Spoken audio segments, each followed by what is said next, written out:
सारे इकट्ठे हो गए इमरान खान को हराने के लिए। इंशाअल्लाह इन सारों का इकट्ठा जनाजा निकलेगा। डीजल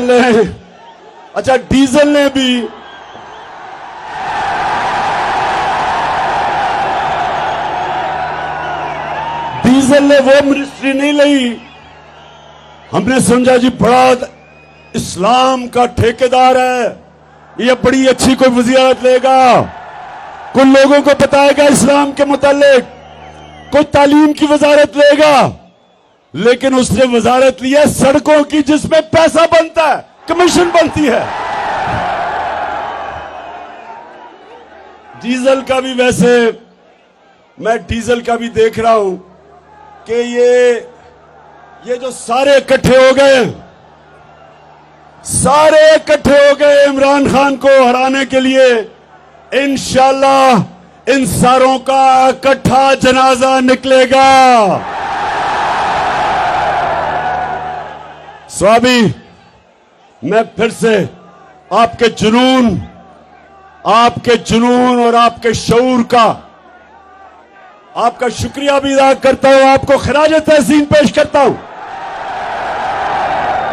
मैं यहां अपनी टीम असद कैसर, आपको और शराम तरक्की और आपकी फैमिली और मेरे बाकी सारे पुराने, जब मैं शुरू में स्वाबी आता था तो छोटे छोटे बच्चे थे, आज सफेद बाल हो गए उनके। मैं आप सबको आज खराज तहसीन पेश करता हूं कि आपने मेरे साथ इतनी ऊंच नीच में इतना मेरे साथ वक्त गुजारा। आप बुरे वक्त पे भी मेरे साथ खड़े हुए।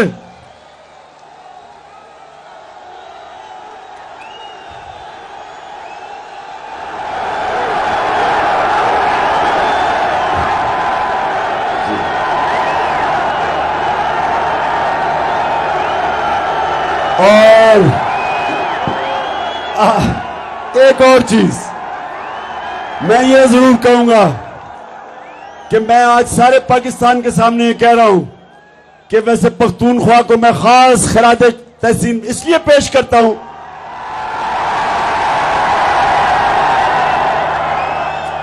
सारे पाकिस्तान में ये कह रहा हूं कि सारे पख्तूनख्वा में सिर्फ एक लोटा हुआ, एक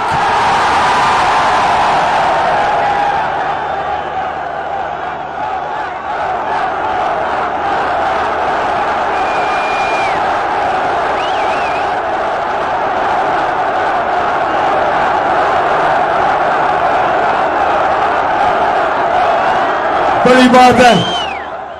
इसका मतलब कि यहां वफादारी भी ज्यादा है, यहां ईमान भी ज्यादा है,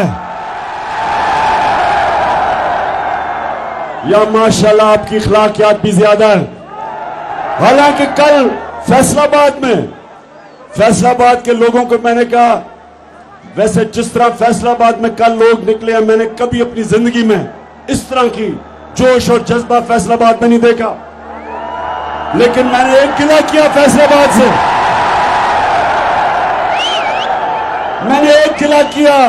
मैंने कहा फैसलाबाद, सबसे ज्यादा लोटे फैसलाबाद से निकले थे। और उन्होंने मेरे से वादा किया कि एक भी लोटा अगला इलेक्शन फैसलाबाद से नहीं जीतेगा इंशाअल्लाह। अब सारे पाकिस्तान को पता है कि लोटे कौन थे, लेकिन इलेक्शन कमीशन को नहीं अभी तक समझ आ रही लोटों की। इलेक्शन कमीशन, सारी दुनिया के सामने वो लोटे हुए हैं, लेकिन इलेक्शन कमीशन नुक्ते ढूंढ रहा है किसी तरह उनको बचाने के लिए। और मैंने जब आपको कॉल देनी है, जब मैं आपको कॉल दूंगा, मैं अपने स्वाबी के बाशऊर और दलेर नौजवानों को, मैं सबको इस्लामाबाद में मिलना चाहता हूं। तैयार हो? हाथ खड़े करके मुझे बताओ कि इस मुल्क की हकीकी आजादी के लिए आप इस्लामाबाद आएंगे? हाथ खड़ा करके बताओ। और जो भी नहीं आ सकता इस्लामाबाद, वो स्वाबी में निकलेगा और बताएगा कि गुलामी नामंजूर, इंपोर्टेड हुकूमत नामंजूर। स्वाबी के नौजवानों, मैं सिर्फ आपको अपने मां बाप के दौर का बताना चाहता हूं। मैं आजाद पाकिस्तान में पैदा हुआ था। मेरे मां बाप गुलाम हिंदुस्तान में पैदा हुए थे। और जब हिंदुस्तान की हम गुलामी कर रहे थे तो 2 दफा जब बरतानिया ने 2 जंगों के अंदर शिरकत की, पहली जंग अजीम और दूसरी जंग अजीम, तो स्वाबी के नौजवानों ये याद रखो, लाखों लोगों ने यहां से लड़े और अंग्रेज के लिए कुर्बानियां दी। लाखों लोग हिंदुस्तान से जाके अंग्रेज की जंगों में लड़े, लेकिन कभी उनको किसी ने नहीं पूछा, ना कभी इनका शुक्रिया अदा किया गया।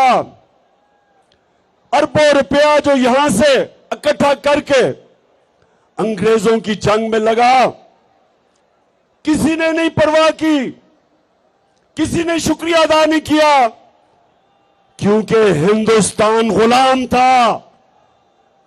गुलामों की कोई इज्जत नहीं होती। और मुझे अफसोस से कहना पड़ता है कि जब अमेरिका की जंग हुई 9/11 के बाद और पाकिस्तान ने अमेरिका की जंग में शिरकत की, तो सबको आपको पता है कितने पख्तूनख्वा से लोगों ने कुर्बानियां दी अंग्रेज की जंग में, अमेरिकनों की जंग में। 80,000 पाकिस्तानियों ने कुर्बानियां दी।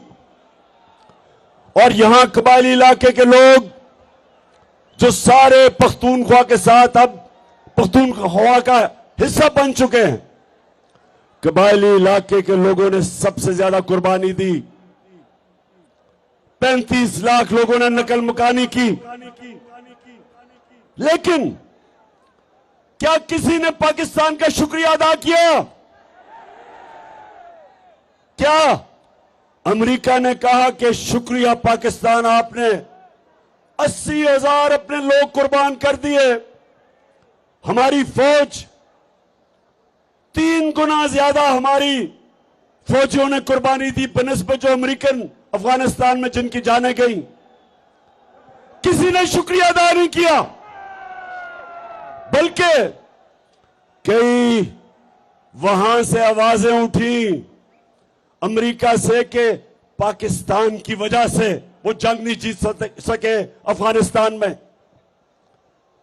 तो पाकिस्तानियों, मेरे गयूर बाशऊर स्वाबी के नौजवानों, मेरे पाकिस्तानियों, ये याद रख लो कि गुलामों की कोई इज्जत नहीं होती।